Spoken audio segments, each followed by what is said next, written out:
Hello and welcome to this week's edition of Faces of the Jewellery Quarter, and we've got a beautiful face with us today. We've got Alex. How do you, Alex? All good, buddy. How are you? Thank you very much. I'm very good. Yes, so Alex, if you don't know Alex already, I'm sure you've seen his face in many a good food guide. But Alex is... Ironically, I'm not in that one because I don't do good food, but one day. Michelin guide. That's one place to find him. But we'll talk about that later. So Wilderness is basically, you are the founder of the Wilderness, the beautiful restaurant in the Jewellery Quarter that's hidden away slightly. For those that haven't actually been to the Wilderness or know much about it, well, how would you best describe it? It's a tiny, weird restaurant that doesn't work on paper. Doesn't work on paper, but in real life? Well, sometimes works. Yeah, sometimes works. No, it's, this is...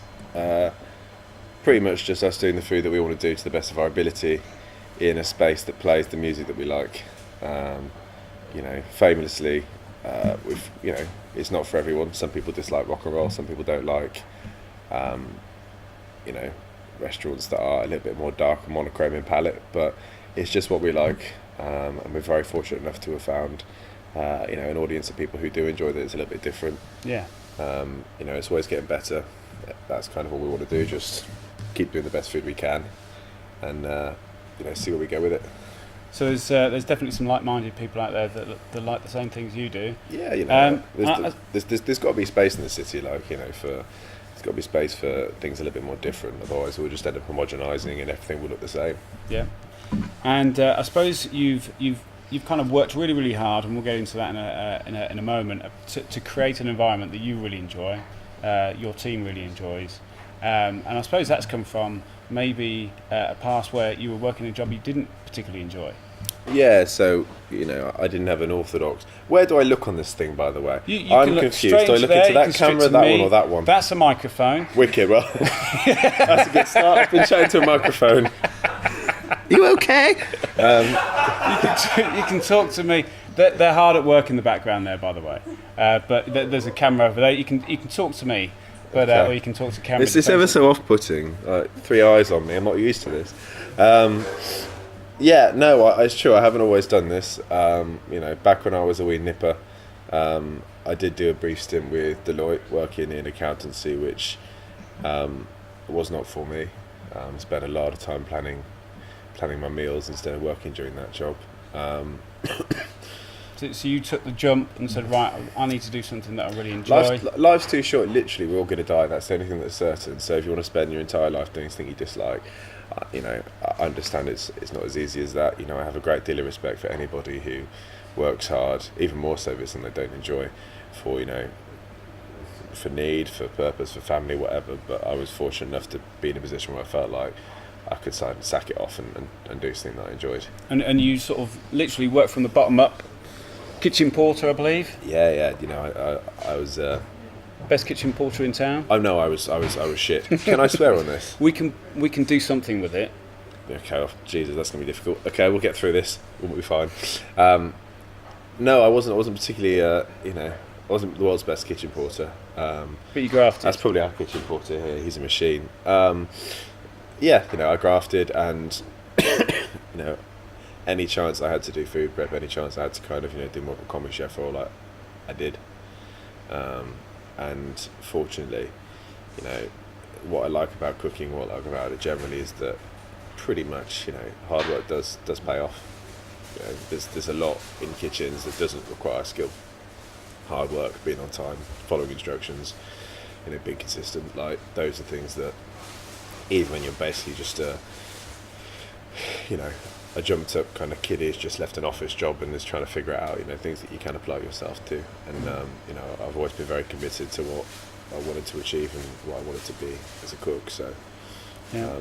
And so how did you worked your way up, and then you found an opportunity to set up your own restaurant in Dudley Street? Well, yeah,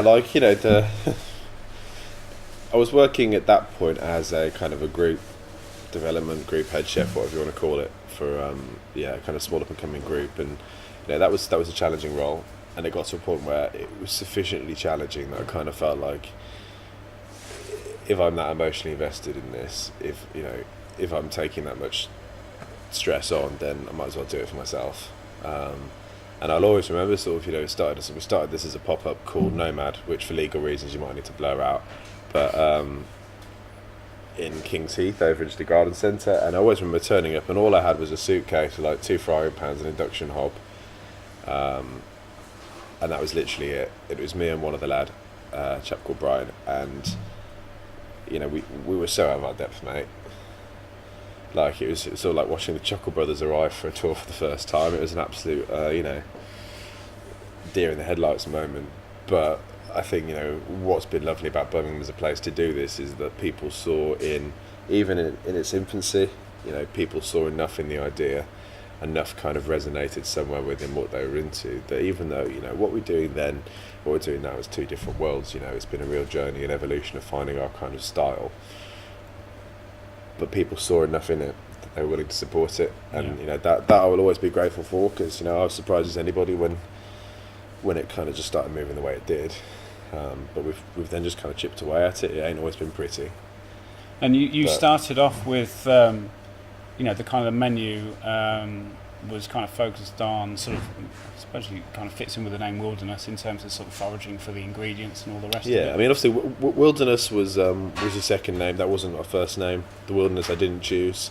For legal reasons, which we touched upon earlier, I had to change the name of my restaurant.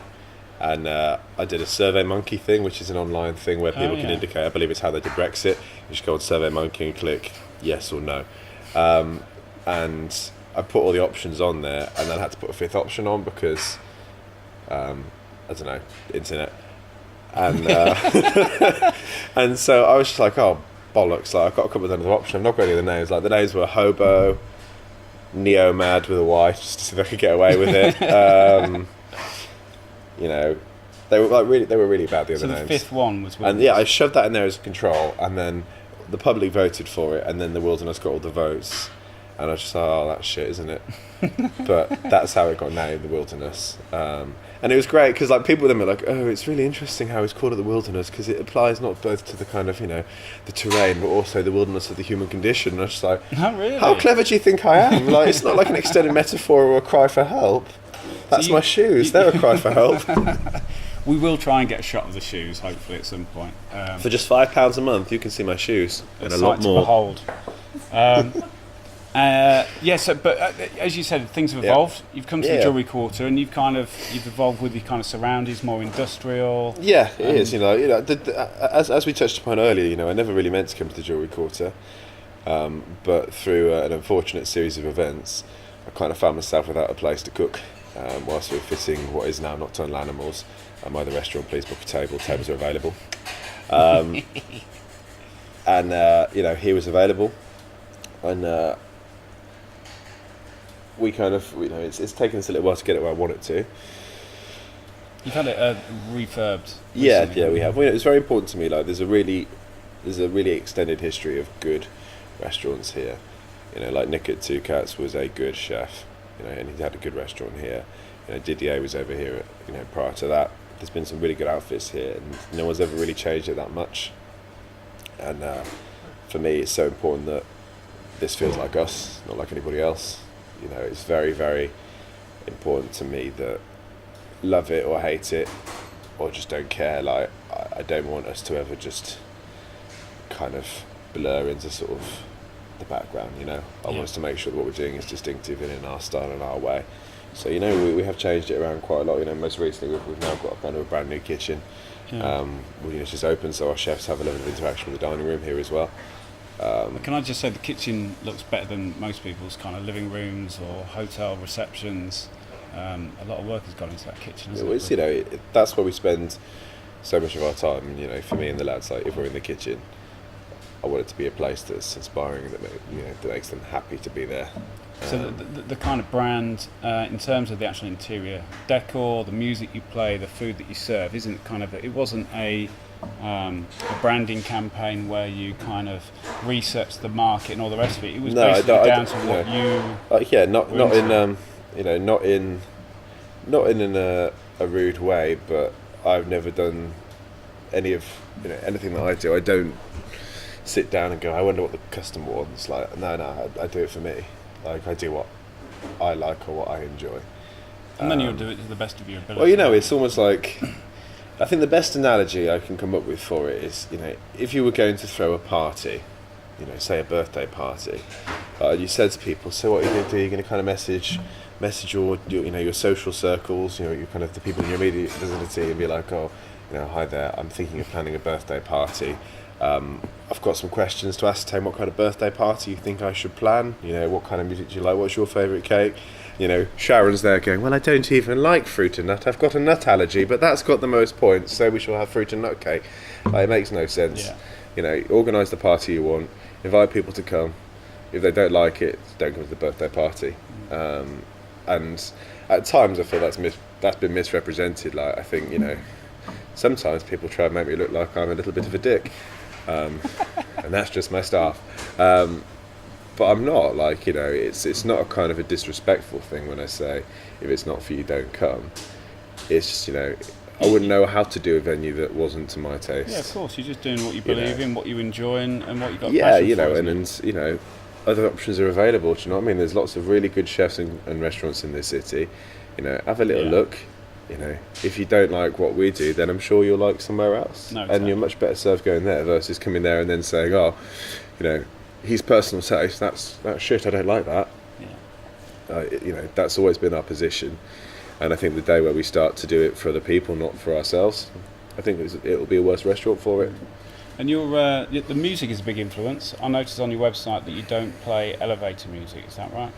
Well, you know, if you're at a restaurant that many hours a day and you have to listen to sort of Michael Bublé for 16 hours of it, you know, it can lead to you know, to serious feelings of resentment. Really negative thoughts. No, of course it can. It's so much more important to do things where they're going, cool, I'm excited by this, I like it. You know, for here, this is mostly kind of classic rock, which is just, it's the music that I like to listen to. You know, like, everything's a little bit better with AC/DC. Like, I challenge anyone. I mean, I don't. That's not actually a challenge. There's no cash value to this challenge. You get people knocking on your door. Awkwardly, I've got my finger caught in my shoe during that as well, so there's a look of panic in my eyes. You know, so yeah, you know, we kind of play classic rock and roll here, and it's a bit darker than a normal fine dining restaurant. It's kind of based vaguely on a dive bar in Los Angeles that I went to, the weirdest bar ever, where half of it was a funeral, What? half of it was ping pong, and the whole thing was just playing like air metal. And you know, there's a kind of, they'd hired a full like mariachi band as well to celebrate this guy who died. It was just like, genuinely, like, I still don't know what happened. So you're trying to recreate that, is that what you're saying? In part, I mean, you know, if you get away at the funeral and the mariachi band and the ping pong tables, but the emotional experience of it, I know that sounds really daft, and again, it sounds stupid and overly serious. I don't mean that, but you know, I know how being at that place made me feel.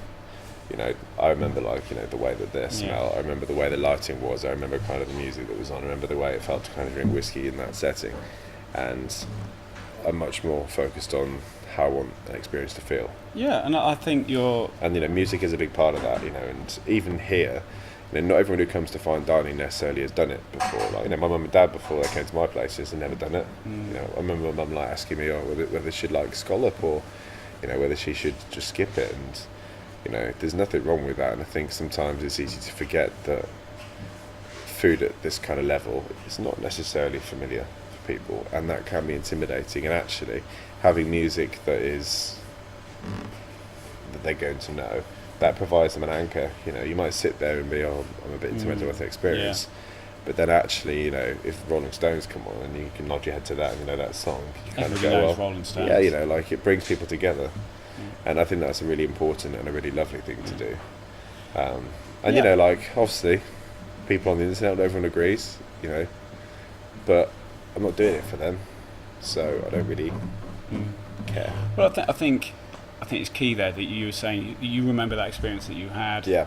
And I think from the way this place is designed, your menu, the music, everybody's going to remember this place. Whereas if they go to a lot of chained Italian restaurants, what have you, they're never going to remember that experience, are they? I suppose. And I think that's, you know, like, we're lucky enough that, because of the kind of thing we do, we get to help people celebrate some really awesome things. You know, not just the obvious ones. You know, I've got to see, in the course of this restaurant, I've got to see some of the best of people.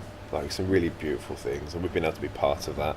And like, you know, that is still fundamentally, when I started cooking, you know, I'll never forget how much satisfaction and how much kind of, you know, warm fuzzy feelings you get when, you know, you take a raw product, you treat it well, and then at the end of it, you see how happy it's made someone else. Is that why you got an open kitchen? Partly, like, you know, I think it's so important as a chef to remain connected to the people you're cooking for. You know, like if you're 3 rooms back, it's a table. Did table 3 like that course? What's that mean? Here you've got the option to interact, you've got the option to have dialogue. And for me, that's what I love about food. Food's the thing that brings people together, you know. And like, God knows if we don't need that now, we never do. Like, you know. And it's good for, I think it's good, obviously good for customers to be able to see what's going on there. They find it really interesting. It enacts how we try to do the business. We try and be very open and very honest and very accessible. And actually, for me, right through to the fact that the kitchens are on show. You can see our chefs, you can see what's happening. Like, I want that to flow through every part of what we do. You know, like, there's no kind of tricks. I was going to say there's no smoke and mirrors. There is a barbecue and our mirrors, so technically there are smoke and mirrors. Yeah. But you know. Well, I can say I can vouch for these guys because we've been here since 9 a.m. and they've been grafting before we got in here. So it is literally 16 hours a day, isn't it? And these are 4 of the best actors we could find, actually. Hope you're paying them well. Good-looking chaps. And the smell is incredible. Wish we had smell-o-vision, but we haven't. So to get the full experience, really, you've got to come and see these guys. You're open Wednesday to Saturday, aren't you? We're open Wednesday to Saturday. Lunch and dinner? Lunch on Friday and Saturday, and then dinner Wednesday to Saturday. Amazing. And all those details are on screen now. And hopefully, obviously, you're in the Michelin Guide. You've got some pretty good mentions in there. We are listed as good, and we have a plate. Yeah. Hopefully, at some point, we'll be able to trade that up. Yeah. So hint, if anybody's watching from the Michelin Guide, obviously cash bribes are available. Put the star in the post. It's to be expected. Don't do it Royal Mail, I'll never share. Alex, this has been an absolute pleasure. I appreciate your time. No, not at all, mate. Thanks for chatting. Okay, Nice I'll to meet come you. in and try the food Cheers, myself. Buddy. Okay, thanks again. We'll see you Cheers. next week. Bye now.